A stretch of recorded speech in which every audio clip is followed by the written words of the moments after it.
मोहताज होना भी एक बहुत बड़ी तकलीफ है। इस पर मेरी बीवी की हरकतें मुझे बहुत अजीब सी लग रही थी। मैंने बड़ी बेबसी से अपनी मुर्दा टांगों को देखा था, जो चलने फिरने के काबिल ना थी। बड़ी मुश्किल से मैंने व्हील चेयर को अपने बेड के पास किया और अपने हाथों से बेजान टांगों को बेड से नीचे किया और व्हील चेयर पर बैठ गया। इस चीज को करते हुए मैं पसीने से तर हो गया था। मैं बुरी तरह से हाँफ कर रह गया था। रात के वक्त सामने वाले कमरे से मेरी बीवी की आने वाली आवाजों ने मेरे होश उड़ा दिए थे। वो रोज मुझे दवाई खिलाकर मेरे कमरे से निकलकर सामने कमरे में जाकर दरवाजा बंद कर लेती थी। रात की खामोशी में मुझे अपनी बीवी की अजीबोगरीब सी आवाजें आती थी, जिसे सुनकर मेरा कलेजा फटने लगता था। रात भर मैं सुकून से सो नहीं पाता था। फिर वो दरवाजा सुबह ही खुलता था और जब मेरी बीवी कमरे से बाहर आती, चेहरे पर झूठी मुस्कुराहट होती थी। इसका हसीन रूप उस वक्त और भी जगमगा रहा होता था। इसके गीले बाल मेरी जान निकालने लगते थे।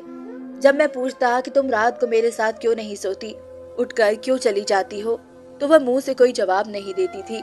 बस हल्के से मुस्कुराती और मेरे बेजान पाँव को देखने लगती, जैसे मुझसे कह रही हो कि तुम एक अपाहिज मर्द मुझे दे ही क्या सकते हो। वो मुझसे मुंह से कुछ नहीं कहती थी और इसकी चुप्पी मुझे अंदर ही अंदर खाने लगी थी। पूरा दिन वो मेरा ख्याल रखती थी, मुझे खाना भी अपने हाथ से खिलाती थी। लेकिन रात को वो खूबसूरत कपड़े पहनती, खूब तैयार होती और अपने कमरे में जाकर दरवाजा बंद कर देती। वो रात भर जो तकलीफ मुझे दे रही थी, वो मेरे लिए रूह को तड़पाने वाली थी। एक बार मैंने खाना खाते हुए इसका हाथ पकड़ लिया और उसे कहने लगा कि पलक, तुम रात में मेरे पास रहोगी, मुझे छोड़कर कहीं नहीं जाओगी। तुम जानती हो कि मैं तुमसे कितनी मोहब्बत करता हूँ। बहुत जल्द मैं अपने पैरों पर खड़ा हो जाऊंगा, चलने लगूंगा। मेरी आंखें बेबसी और नमी से भीगी हुई थी। ये मेरी बेबसी की आखिरी हद थी, जो तकलीफ में कई रातों से सह रहा था। वो अब मुझसे बर्दाश्त नहीं हो रही थी। मैं क्या, कोई भी मर्द ये सब बर्दाश्त नहीं कर सकता। इसने झटके से अपना हाथ मेरे हाथ से छुड़वाया था, फिर खाना उठाकर मेरे पास से ले गई। मैं व्हील चेयर चलाता हुआ कमरे से बाहर निकल गया। वो किचन में थी, खाने के बर्तन धो रही थी। मैं इसके पीछे आ गया। मैंने कहा, डॉक्टर बहुत यकीन से कह रहे थे कि मैं चलने लगूंगा और फिर हम दोनों दोबारा से। मेरी बात पर एक कांच का गिलास जोर से पलक ने जमीन पर पटका था। फिर गुस्से से मेरी व्हील चेयर पकड़ी और मुझे गैलरी में ले आई। 8वीं मंजिल से नीचे देखते हुए भी डर सा महसूस होता था। कहने लगी, मुझे तुम ये मोहताज ही अच्छे लगते हो, समझे? अगर तुमने अपने ठीक होने की बात की तो यहाँ से नीचे फेंक दूंगी तुम्हें। रब ना करे तुम ठीक हो, ऐसे ही रहो बेबस और मोहताज। वो बड़े गुस्से से मुझसे कह रही थी। गैलरी की दीवारें ज्यादा ऊंची नहीं थी, जिस कदर वो मुझे आगे कर चुकी थी। नीचे का मंजर देखकर मेरी जान निकली थी। इसकी आंखें इस वक्त न जाने किस जज्बे के तहत लाल थी। वो गुस्से से लंबे लंबे सांस भर रही थी। फिर मेरी व्हील चेयर पीछे कर दी, मुझे मेरे कमरे में ले आई। मुझे बेड पर सहारा देकर लिटा दिया और दवाई खिलाकर मेरे कमरे का दरवाजा पूरा खोलकर सामने कमरे में चली गई। जोर से इस दरवाजे को बंद कर दिया। जिस कमरे में वो रहने लगी थी, इसका एक दरवाजा पीछे की तरफ भी खुलता था। जिस तरह की आवाजें इसके कमरे से आती थी, वो सुनकर मैं लम्हा लम्हा मौत का मजा चख रहा था। मुझे अपनी बेजान टांगों पर गुस्सा आने लगा था। मैंने बेबसी से अपनी टांगों पर मुक्के मारने शुरू कर दिए। अगर मैं ठीक होता तो जान से मार डालता उस आदमी को, जिसके साथ मेरी बीवी हंस हंस कर बातें कर रही थी इस बंद कमरे में, और न जाने क्या क्या कर रही थी। लेकिन मैं बेबस और मजबूर था। एक बार मैंने ठान ली कि मैं आज इस आदमी को छोड़ूंगा नहीं। इसलिए बड़ी मुश्किल से मैं चेयर पर बैठा था और साइड टेबल से पिस्तौल निकाली और कमरे से बाहर निकल गया। सामने कमरे से अब भी हंसने और बातें करने की आवाजें आ रही थी। मैंने कमरे के की होल में झांक कर देखा। जो मंजर मैंने देखा, मेरे होश उड़ गए थे। मैंने गुस्से से दरवाजा पीटना शुरू कर दिया। जैसे ही दरवाजा खुला, सामने खड़े आदमी को देखकर मेरे होश उड़ गए थे। मेरे हाथ में पड़ी बंदूक गिर चुकी थी, क्योंकि सामने मेरा ही वो अपना बहुत खूबसूरत हुस्न लिए मेरे सामने बैठी थी। मुझे उलझी हुई नजरों से देख रही थी। मैंने अपने मुंह से सिगरेट का लंबा सा कश लेकर धुआं उड़ाते हुए कहा कि मिस पलक, मेरी तरफ से कोई जोर जबरदस्ती नहीं है। आप अपने फैसले में आजाद हैं। एक तरफ 20 लाख का चेक था और दूसरी तरफ शादी। मैंने इस हसीन लड़की के चेहरे की बेबसी को देखा और मन ही मन मुस्कुराया था। इसकी नजरें कभी 20 लाख के चेक पर जाकर टिक जाती, जिसकी इस वक्त इसे बहुत ज्यादा जरूरत थी, तो कभी शादी पर। औरत अगर हसीन हो और उस पर बेबस और मजबूर भी हो, तो उसकी बेबसी से खेलने में और भी ज्यादा मजा आता है। इसलिए मैं जिस कदर पलक की बेबसी से मजा उठा सकता था, इसकी आंखों में झिलमिलाते आंसू मेरे अंदर के मर्द को सुकून दे रहे थे। एक खुददार लड़की के लिए शायद ये फैसला करना बहुत मुश्किल था, जिसमें मैंने पलक को उलझा दिया था। इसका बाप इस वक्त अस्पताल के आईसीयू में जिंदगी और मौत की जंग लड़ रहा था और वो बेबस आंखों में आंसू लिए मेरे सामने बैठी थी। उस वक्त इसकी रोई रोई गुलाबी आंखें मेरा चैन चुरा रही थी। फिर उसने कांपते हाथों से शादी के पेपर्स पर साइन किए थे। मेरे चेहरे पर भरपूर मुस्कुराहट सी छा गई थी। मैंने समझा कि मैंने फिर एक नाजुक कली को खरीद लिया। इसे भी 4 दिन अपने कमरे की जीनत बनाऊंगा और फिर किसी फालतू चीज की तरह से फेंक दूंगा। मेरे लिए औरत शायद इतनी ही अहम थी कि जिसके साथ कुछ दिन या कुछ महीने वक्त गुजारा जाए। मगर मैं नहीं जानता था कि पलक की साफत का नाम है। वो कोई आम लड़की ना थी, कोई बला थी। हाँ, वो एक बला ही थी जो मुझे निगल गई। मैंने बड़ी खुशी से वो शादी के पेपर उसके हाथ से लिए और अपने साइन किए। मेरे ऑफिस के रूम की तीसरी कुर्सी पर वकील साहब बैठे थे, जिन्होंने बाकी की कार्यवाही की थी। वो हसीन और खूबसूरत पलक एक मलिका सी लग रही थी, लेकिन बस चंद महीनों के लिए। मैंने ही अंदर अंदर सोचा था। पलक अपने आंसू पोंछ रही थी। इसने वो चेक उठाया और मेरे ऑफिस से बाहर जाने लगी, लेकिन मेरी पुकार पर उसके कदम रुके थे। मैंने कहा, पलक, ये चेक मेरा ड्राइवर अस्पताल पहुंचा देगा। तुम मेरे साथ मेरे फ्लैट में चलोगी। मुझ में अब इतना सब्र नहीं था कि इसका इंतजार करता। इसने पलट कर मुझे तड़प कर देखा था। कहने लगी, मेरे बाबा जख्मी हालत में अस्पताल में पड़े हैं। मैं नहीं जानती कि वो जिंदा बचेंगे कि नहीं, इसलिए एक रात मुझे मेरे बाबा के पास गुजारने दीजिए। मैंने कहा, इस वक्त तुम्हारे बाबा को इस चेक की जरूरत है और वे बहुत जल्द और हिफाजत से उस तक पहुंच जाएगा। प्लीज मुझे बोर मत करो। कब से मुझे इस वक्त का इंतजार था। ये कहकर मैंने उसकी कलाई पकड़ी और उसे अपने साथ ले जाने लगा। वो पूरे रास्ते मेरी मिन्नतें करती रही, मुझसे बस कुछ घंटे मांगती रही कि उसे उसके बाबा के पास भेज दो। लेकिन मुझे तो जैसे कुछ भी सुनाई नहीं दे रहा था, सिवाय उस थप्पड़ की गूंज के जो कुछ दिन पहले इस लड़की ने मेरे मुंह पर मारा था। मेरे अंदर लगी आग शायद इसकी बेबसी और बहते आंसू देखकर ही बुझनी थी, इसलिए मैं हंसी से गाड़ी चलाता रहा। मैं एक अमीर और अय्याश किस्म का 30 साल का नौजवान था।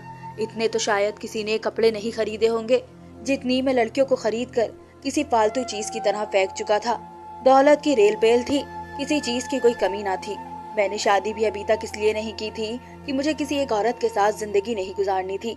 आज तक कोई ऐसी ना मिली थी कि कुछ रातों के मजे के बाद मुझे अच्छी लगे।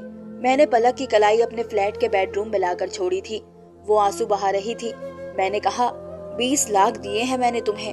नहीं मरेगा तुम्हारा वो बीमार और बुढ़ा बाप, इसलिए ये रोना धोना बंद करो। और फिर अलमारी से निकाल कर उसे वही कपड़े पहनने के दिए जो कुछ दिन पहले मैंने इसे दिए थे, और बदले में इस गरीब घराने की लड़की ने मेरे मुंह पर वो कपड़े दे मारे थे और मेरे मुंह पर थप्पड़ मारकर मुझसे अपनी शराफत की बात करके गई थी कि वह उन लड़कियों में से नहीं है जो पैसों के खातिर इज्जत बेचे। और आज मैंने इसे इस मुकाम पर लाकर खड़ा कर दिया था कि वो महज 20 लाख की वजह से मेरी बीवी बन चुकी थी। जब तक मेरी ख्वाहिश होती और मैं जब चाहता इस रिश्ते से खुद को आजाद कर लेता। हालांकि कुछ दिन पहले भी मैंने इसे 20 लाख का ही चेक दिया था और वजह इसका बेपनाह हुस्न था, जिसने मेरे होश और नींद उड़ा कर रख दी थी। मैंने इसके हुस्न की कीमत पहले भी इतनी ही लगाई थी, लेकिन बदले में इसने थप्पड़ मार दिया। मैं चाहता तो इसी रात इसे जबरदस्ती भी अगवा करके जो चाहता कर सकता था, लेकिन नहीं, मुझे इसे बेबस और मजबूर देखना था। मैं चाहता था कि वह खुद मेरे पास रोती हुई भीख मांगती आए, मेरे सामने हाथ जोड़कर रोती गिड़गिड़ाती आए। फिर ऐसा ही हुआ था और आज वो मेरे सामने उन कपड़ों में मौजूद थी जिसमें मैं उसे देखना चाहता था। मैंने उसे अपनी बाहों में लिया और उसके साथ पलक मेरे पापा के ऑफिस में काम करने वाली एक मामूली सी एम्प्लॉय थी, जिसकी तनख्वाह भी कम थी। एक बार मैं किसी काम की वजह से अपने पापा के ऑफिस में गया, उनसे कुछ डॉक्यूमेंट साइन करवाए और उनके कमरे से बाहर निकल गया कि अचानक जब मेरी नजर पलक पर पड़ी तो इसका खूबसूरत हुस्न देखकर मेरा दिमाग घूम कर रह गया था। वो बहुत ही हसीन लग रही थी। मेरी नजर सुरसुरी सी उसकी तरफ उठी थी, लेकिन इसके हुस्न को देखकर तो मैं पलटना ही भूल गई थी। शायद मेरी नजरों की चमक का असर था। पलक उलझन का शिकार हुई थी। औरतें खुद पर उठने वाली हर नजर को पहचान जाती है, इसलिए पलक ने मुझे बड़ी नापसंदीदा नजरों से घूरा था। मेरी मुस्कुराहट गहरी हुई थी। मैं किसी काम से बाबा के ऑफिस में आया था, लेकिन पलक के हुस्न ने मुझे मजबूर कर दिया कि मैं वापस पापा के रूम में गया। मैंने उनसे पलक के बारे में पूछा तो वो कहने लगे कि वो कुछ महीने पहले से ही उनके ऑफिस में काम कर रही है, मेहनती है। मैंने कहा, मुझे भी एक ऐसी ही लड़की की जरूरत है। अगर वो पलक से कहे वो मेरे ऑफिस में काम कर ले तो मेरी मुश्किल आसान हो जाएगी। मेरे पापा को भला क्या एतराज हो सकता था। यूं पलक को मेरे ऑफिस में शिफ्ट कर दिया गया। मैंने सबसे पहला काम यही किया कि इसकी तनख्वाह बढ़ा दी। वो खुश हो गई, लेकिन अब तक मेरी खुशी के बारे में इसने नहीं सोचा था। इसे काम करते कुछ हफ्ते ही गुजरे थे कि मैंने इसे कहा, मेरे ऑफिस में काम करने के रूल कुछ अलग है। मुझे काम करने वाली लड़कियों का लुक मॉडर्न चाहिए, इसलिए अगर वो इस तरह के सूट ना पहनकर कुछ मॉडर्न कपड़े पहनकर काम करे तो अच्छा होगा, और इसके लिए मैं इसकी तनख्वाह डबल कर दूंगा। मेरी बात सुनकर उसने कहा कि मैं उसे वापस इसके पापा के ऑफिस में भेज दूं तो बेहतर है, क्योंकि इसे सब मंजूर नहीं था। वो कम तनख्वाह पर काम कर लेगी, लेकिन मेरी शर्तों को नहीं मानेगी। इसके इनकार ने मेरे अंदर तो एक आग सी लगा दी थी। आज तक इतनी हिम्मत मेरे आगे किसी लड़की ने नहीं दिखाई थी। मैं ये तो अच्छी तरह जानता था कि ऐसी लड़कियां जो अपने घर के हालातों की वजह से कमाने के लिए बाहर निकलती हैं, खुद पर खुददारी की दलील पेश करती हैं। अपना हुस्न सादगी में छुपाकर हम जैसे याश मालिकों के सामने खुद को इज्जतदार साबित करने का ये उनका एक पुराना हथकंडा है। और फिर जब हम उनकी कीमत बढ़ाते हैं तो उनकी शराफत की चादर उतरने में देर नहीं लगती। इसलिए मैंने भी ऐसा ही किया था। मैंने अगले कुछ दिन बाद पलक से कहा कि इसे मेरे साथ एक बिजनेस लंच पर जाना है, इसलिए वो मेरे साथ चले। सबसे पहला सवाल इसने ये किया कि क्या ऑफिस के टाइमिंग पे वापस आ जाएगी, क्योंकि वो उससे ज्यादा देर नहीं रुकेगी। मैंने कहा हाँ, हम ऑफिस टाइमिंग तक लौट आएंगे। मेरी बात सुनकर वो मेरे साथ जाने को तैयार हो गई। मैं इसे एक रेस्टोरेंट में ले आया और कुछ क्लाइंट वहाँ मौजूद थे। मीटिंग और लंच के बाद वो चले गए। मैं पलक को बहाने से इसी होटल के कमरे में ले आया, लेकिन जब इसे अपने इरादे से आगाह किया तो वो गुस्से से लाल हुई थी। मैंने 20 लाख का चेक और एक बेहुदा से कपड़े इसके सामने रख दिए और ये भी कहा, मैं जब तक चाहूँ उसे यूज कर सकता हूँ, वो मुझे इनकार नहीं करेगी। मैं जानता था कि वो अपनी कीमत कुछ बढ़ाना चाहती है और 20 लाख की रकम कम ना थी, लेकिन ऐसा नहीं था। उसने वो चेक और कपड़े दोनों मेरे मुंह पर मारे और कहने लगी कि वो एक शरीफ और इज्जतदार घराने की लड़की है। उसने मेरे ऑफिस की नौकरी भी छोड़ दी। ये बात मेरे अंदर बैठे घमंडी शख्स को कहाँ हजम होती। इसलिए सबसे पहले मैंने अपने पापा से पलक की बुराई की और कहा कि वो भी इसे नौकरी पर ना रखे। मेरे पापा ने मेरी बात मान ली और पलक को दोबारा नौकरी पर नहीं रखा। इसके बाद मैंने इसके बाप का एक्सीडेंट करवा दिया, इसे जिंदगी और मौत के बीच पहुंचा दिया। और अब जब वो मेरे पास मदद के लिए आई तो मैंने उसे साफ कह दिया कि मिस पलक, अगर आप चाहती हैं कि मैं आपकी कुछ मदद करूं तो अपनी शराफत और इज्जत को मेरे ऑफिस से बाहर रखकर आइएगा। कहने लगी उसे मेरी शर्त मंजूर है, लेकिन वो मुझसे शादी करेगी, चाहे मैं उसे एक रात के बाद ही क्यों ना छोड़ दूं, लेकिन बिना शादी वो मेरे साथ कहीं नहीं जाएगी। इसकी बात मेरे लिए एक एडवांटेज थी। मैं शैतानी हंसी हंसा और एक वकील को अपने ऑफिस में बुला लिया। बहरहाल ये शादी पलक के लिए शायद शादी थी, लेकिन मेरे नजदीक इसकी कोई अहमियत ना थी। वो मेरे लिए सिर्फ कुछ दिन या महीने की अय्याशी का सामान था। आज वो लड़की पूरी मेरी थी। मेरे ही फ्लैट के कमरे में मेरे बेड पर बैठी बेबसी सांसू बहा रही थी। इसकी अकड़ मैंने चंद दिन में खत्म कर दी थी। मेरे अंदर का शख्स अपनी बात इस कमजोर लड़की से मनवा कर अंदर से बड़ा बेफिक्र हो चुका था। इस लड़की का बाप तड़प तड़प कर अस्पताल में इसे पुकारता पुकारता दम तोड़ चुका था। वो अगले दिन अस्पताल पहुंची तो बाप के मुर्दा वजूद को देख कर रोने लगी, लेकिन मुझे इस बात से कोई फर्क नहीं पड़ता था। इस लड़की के बाबा के अलावा इसका और कोई ना था। कुछ दिन वो अपने बाबा का सोग ही मनाती रही, लेकिन मेरे अंदर न जाने कि उस लड़की की तलब बढ़ने लगी थी। हालांकि मेरा बदलाव पूरा हो चुका था। मैं इसे बीवी बना कर रखना नहीं चाहता था, लेकिन शायद इसके हुस्न का भूत मेरे सर से अभी उतरा नहीं था, इसलिए इसके घर से इसे वापस अपने फ्लैट में ले आया। इस बार इसकी आंखों में मेरे लिए नफरत थी, लेकिन मुझे कहाँ किसी बात की परवाह थी।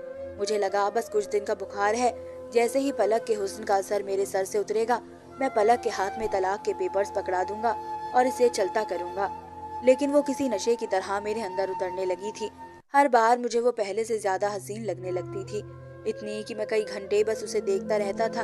हालांकि मुझे आज तक पलक से बदले में मोहब्बत नहीं मिली थी। इसकी आंखों में मेरे लिए सिर्फ एक ही जज्बा था और वो था नफरत का। जितना मैं इसकी संगत में रहता उतनी ही वह मुझे अच्छी लगने लगती। इसका उदास चेहरा भी मुझे बहुत भाने लगा था। एक बार वो बीमार हो गई तब मेरी जान पर बन गई थी। इस वक्त मुझे यह एहसास हुआ था कि मुझे पलक से मोहब्बत हो गई है। इसकी तकलीफ मुझसे बर्दाश्त नहीं होती। मैं रात भर इसके खातिर जागता रहा, इसका ख्याल रखता रहा। कुछ दिन में वो ठीक हो गई थी। 4 महीने के बजाय 6 महीने गुजर चुके थे, लेकिन अब भी वो मेरी बीवी ही थी। एक बार इसने मुझसे खुद ही पूछ लिया कि मैं इसे कब तलाक दूंगा, क्योंकि ये मैं इससे पहले ही बता चुका था। मैं इसके साथ सिर्फ कुछ दिन या 1 महीने ही रहूंगा, लेकिन अब मेरा इरादा बदल चुका था।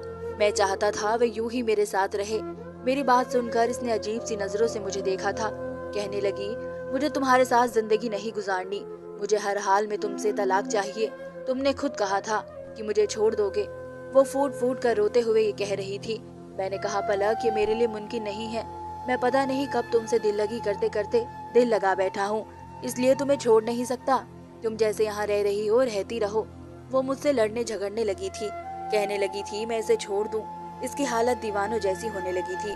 वो मेरा गिरवान पकड़कर बुरी तरह झंझोड़ कर कह रही थी कि मैं इसे छोड़ दूं। वो मेरे साथ नहीं रहना चाहती। मैंने बहुत चाहा कि इसे समझाऊं, लेकिन वो समझ ही नहीं पा रही थी। मजबूरन मुझे इसे थप्पड़ मारना पड़ा। मैंने कहा, आज के बाद मुझसे ये बात मत करना। तुम यूं ही मेरे साथ रहोगी, समझी? मैं ये कहकर ऑफिस के लिए घर से निकल गया। इस दिन मैं टेंशन में था, गाड़ी की भी बहुत तेज रफ्तार कर रखी थी। नतीजा ये निकला कि सामने आने वाली गाड़ी से अचानक से मेरी टक्कर हो गई। मेरी गाड़ी उलट गई थी। मैं बेहोश हो चुका था। जब होश में आया तो मैं हॉस्पिटल में था, पट्टियों में जकड़ा हुआ था। मेरे माँ बाप के साथ पलक भी वहाँ मौजूद थी। उस वक्त मैंने अपने माँ बाबा के सामने पलक को अपनी बीवी स्वीकार कर लिया था। मेरे माँ बाबा ये सुनकर मुझसे नाराज हो गए थे, लेकिन जिस हालत में मैं पहुंच गया था वो मुझे कुछ कह नहीं सकते थे। मेरी दोनों टांगे फ्रैक्चर हो चुकी थी, लेकिन अपने माँ बाबा के घर के बजाय मैं पलक के फ्लैट में चला गया। वो मेरा ख्याल रख रही थी। इसका रवैया भी मुझसे बदल चुका था, लेकिन मुझे रात को दवाई देने के बाद वो मेरे कमरे से बाहर निकल जाती थी, फिर पूरी रात कमरे में नहीं आती थी। मैं इस वक्त इस कदर मोहताज हो चुका था कि खुद से बेड से उठ नहीं सकता था। मेरे कमरे का दरवाजा खुला हुआ था।